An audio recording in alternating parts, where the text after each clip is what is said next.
It's Monday, and you know what that means. Work, school, and 5 of my observations from the MLS weekend that was. I'm Andrew Wiebe, and that'd be week 5 for those of you who need reminding. And we've got no shortage of highlights, some lowlights, and a lot more to run over as we take the pulse of MLS with almost 15% of the season in the books. And we start in Vancouver, where the Whitecaps are no longer that young team that's a year away from contending. These dudes are legit. Like, make the defending MLS Cup champs look downright average legit. Vancouver dominated the Galaxy 2-0 on Saturday for the weekend's biggest result, prompting the ever-honest Bruce Arena to utter this. Ouch, Galaxy fans. That Steven Gerrard fella, he can't get to Carson soon enough. In the meantime, Vancouver have 2 games this week, and that means 2 chances to watch Kakuta, as he's known now. Drop the Mane, apparently, who absolutely lit up the Galaxy. He also lit up rows A through Z behind Jaime Pinedo's goal before grabbing that picture-perfect opener. I'm calling the young Gambian Fabian Castillo, circa 2013. Look, he torches everybody in the open field, has now you see it, now you don't foot skills, and is a complete wild card in the final third. Will he maim an usher with a cross, dribble straight out of bounds, or create a goal out of absolutely nothing? I have no idea. What I do know is that this kid is special, and he's going to have big clubs lining up soon if they aren't already. Obafemi Martins and Clint Dempsey, meanwhile, know a thing or two about big clubs, and they know a thing or two about goals. That brings us to number 2 on this list, as the duo added to their ongoing MLS and One mixtape on Saturday night against the Dynamo. Check out this playground spin move from Oba on the game's lone goal, in which he took Jermaine Taylor for a 360 ride. I'm calling it the hokey pokey, because he turned him all around and then finished with authority at the rim. I mean, back post.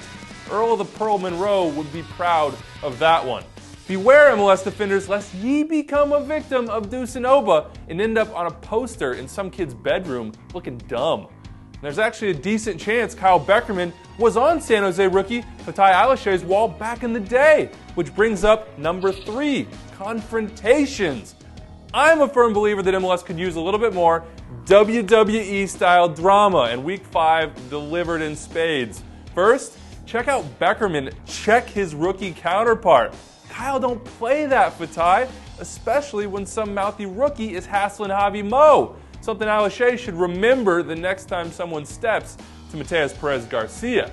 Then, in my personal highlight of the weekend, Caleb Porter and Oscar Pareja, well, they traded tissues and some trash talk after a 3-1 Portland win. The video really speaks for itself here. Amateur lip readers, have fun. You ought to enjoy this one. And hey, Oscar, I hope that runny nose clears up soon, man. Sore losers? Probably, but FC Dallas will be just fine in the long run. Not so at number 4, in which I award the biggest loser for Week 5. A neck-and-neck race between Philly, Colorado, and Orlando. Take your pick. A calamitous collapse, 4 straight games without a goal, or another last-gasp home loss for an expansion team desperate for momentum. My pick, look, it's the Union for their set-piece ineptitude, goalkeeper blunders, where have we heard that before, and the worst MLS passing performance since 2011. I like Jim Curtin. I think he's going to turn things around, but man, he's got quite the task ahead to do that in the city of brotherly love. And finally, at number 5, speaking of the city of brotherly love, I'm debuting my blue-collar play of the week. The inaugural Hard Hat Award? Well, that goes to Quincy Amarikwa, who ought to get a nice steak dinner this week at Sean Maloney's expense. Write those checks, son. Why? Because Maloney never would have opened his MLS account without a selfless, under-the-radar run from his center forward, one that blinded Joe Bendik and allowed the Scotsman's frankly, a mediocre finish to find the back of the net. Watch as America drags left back Justin Morrow across the back line and directly into Bendik's line of sight. In hockey, they call this a screen. In my book, it's practically a second assist, the kind of under-the-radar play that doesn't get enough recognition. Attaboy, Quincy. Who do you think deserves recognition or derision from Week 5? Let me know in the comments section below, and remember Tweet at Andrew_Wiebe with your Week 6 observations. Who knows?